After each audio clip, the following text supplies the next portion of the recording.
साहब फिर भी डर गए। उन्होंने कहा कि जो मुझको प्रणाम नहीं कर सकता है वो महादेव को क्या प्रणाम करेगा।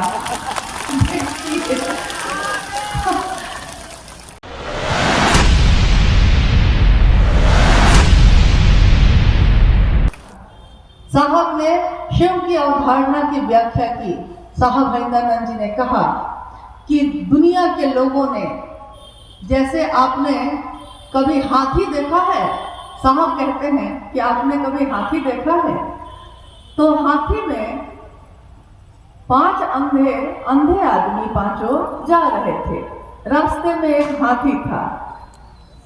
एक अंधे आदमी ने उस हाथी के पैर को पकड़ लिया और दूसरे लोगों ने पूछा उससे कि हाथी कैसा है, तो उसने कहा कि खंभा जैसा है, क्योंकि हाथी का पैर तो खंभा जैसा था।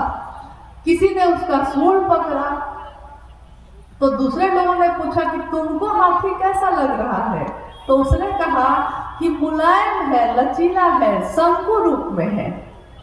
किसी ने उसके कान को पकड़ा तो कहा कि ये तो पंखा के जैसा है। और अभी भी देखिए कितनी गुरु बहन पंखा चल रही है ऐसे ऐसे। महादेव के बारे में भी साहब ने कहा कि ये हम सब जो दुनिया के लोग हैं ना, इस दुनिया का ज्ञान ऐसा ही ज्ञान है कि हम शिव को जितना जानते हैं, कोई कहता है शिव पंखे जैसा है, कोई कहता है खंबा जैसा है, यानी जिसको जो रूप में मिला शिव, उसने शिव को वही नाम दे दिया। दुनिया के लोगों ने, धरती के लोगों ने शिव को नाम दिया महाकाल, महामृत्युंजय, महायोगेश्वर, महाऔधरेश्वर, संसानी निहंगी और उमा के पति का भी। भजन भी सुन रहे थे हम लोग, चर्चा भी सुन रहे थे। हे नीलम तोहरो सजनवाना, सुन रहे थे हम लोग। दीदी नीलम आनंद जी का नाम लिया जा रहा था कि हे नीलम तोहरो सजनवा ना, तोहरो सजनवा कुछो न बुझो ओघर धरनवाना। ये गौरा के लिए है और सही बात है। कैसे है वो ओघर धरनवा? शिव के तत्व को जब हम नहीं समझ पाए तो हम शिव के शिष्य के तत्व को समझ पाएंगे। अगर वो हमारे नजदीक ना आना चाहते तो हम साहब हरिंदरानंद जी का दर्शन इन आंखों से नहीं कर सकते थे। अगर वो हमारे पास हमको न बैठाते तो हम उनकी वाणी को सुनने की क्षमता हमारे इन कानों में नहीं थी। लेकिन उन्होंने बैठाया, दुनिया के लोगों को सुनाया, शिव का संदेश दिया, शिव की तरफ चलने का रास्ता दिखाया। ऐसा रास्ता, ऐसा राजमार्ग बनाया जिसपे दुनिया के सारे लोग चल सकते थे। तो उसमें एक घटना है तो बहुत सारी, असंख्य घटनाएं। न तो कागज उतनी बड़ी है, न तो कलम उतना है, न तो स्याही उतनी है कि उनकी सारी घटनाओं को, उनके जीवन को कोई लिख सके। इतना तो किसी के पास कागज कलम स्याही नहीं है। लेकिन यही बगल में एक जिला है मधेपुरा, वहाँ के पुराने गुरु भाई हैं हरि बाबू साहब आए थे उनके घर, और मैं उस समय उस संजोग बस उस यात्रा में शामिल नहीं हो पाई।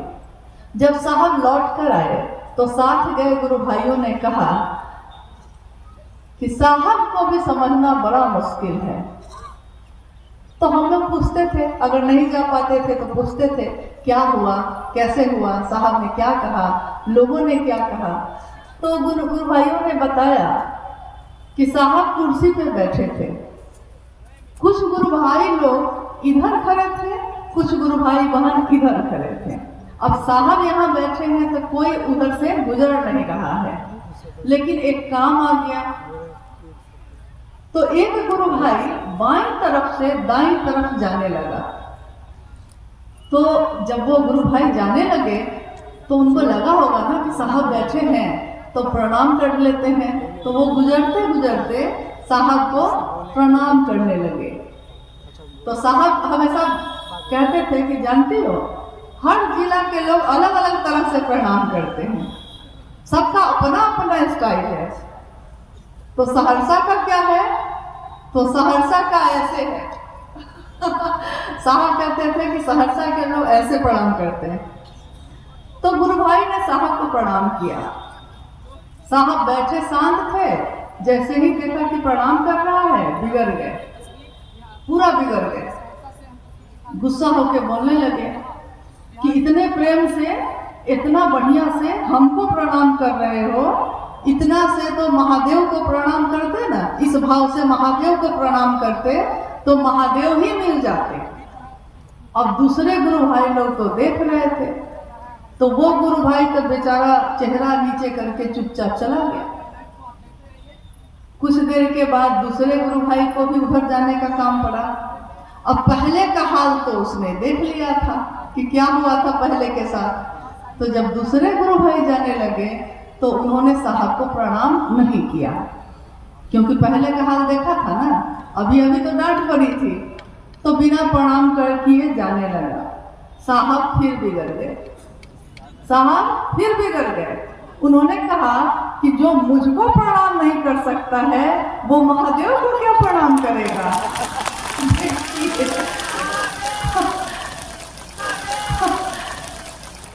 ये तो शिव के शिष्य का तत्व है, जो हम शरीर में आए लेकिन हम आप नहीं जान सके।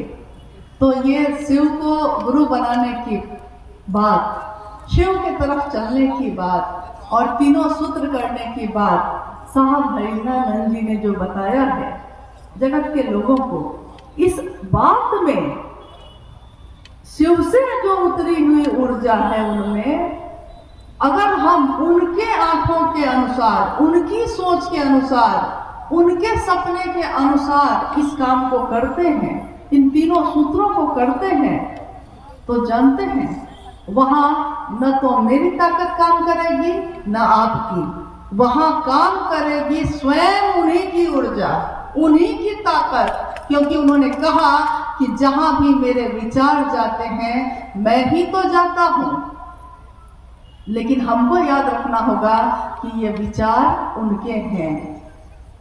क्योंकि जब जगत में हम जाते हैं तो बहुत जगह ऐसा भी होता है कि सामने वाले को लोग पकड़ लेते हैं, ये भैया यही हमको जोड़े हैं, ये दीदी यही हमको जोड़ी है, तो मेरे लिए तो सब यही न है। लेकिन मेरी जिम्मेदारी क्या है, आपकी जिम्मेदारी क्या है उस समय, कि हमको बताना पड़ता है कि नहीं भैया, ये वाणी है साहब भैरवानंद जी की, जो शिव ने खुद उनमें उतारी और जगत के लोगों के लिए उतारी है। मेरा काम बस है संदेश वाहक का। जैसे कोई डाकिया डाक लेके आ जाता है, चिट्ठी लेके पहुंचाता है, चिट्ठी लिखा कोई और है, पहुंचेगा कहीं और, बस हमको पहुंचाना है, इतना ही है हम लोग का काम। तो याद रहे कि सड़क पे चलते थे हम, जैसे कोई सांप सड़क पे चलता है तो लोग डर जाते हैं और लाठियों से उसको मार मार के भगा देते हैं। लेकिन उसी सांप को गलती से भी अगर वो शिवलिंग पे चला जाता है तो उसकी पूजा होती है। हमारी आपकी भी वही स्थिति है।